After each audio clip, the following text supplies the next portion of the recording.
Ponte Vedra. First Coast News anchor Jessica Clark takes a closer look tonight.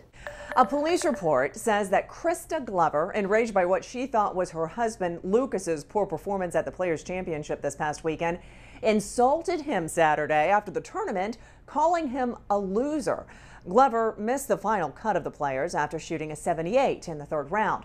Well, Lucas told police Krista had been drinking and attacked him and then his mother. Police said Krista resisted arrest at one point, even kicking the door of a patrol car so hard it separated from the door frame, and verbally abused the officers on her way to jail.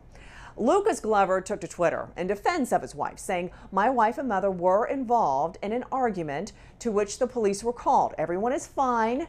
Regrettably, although, Krista was charged. We are comfortable that the judicial system is able to address what actually happened, and Krista will be cleared in this private matter."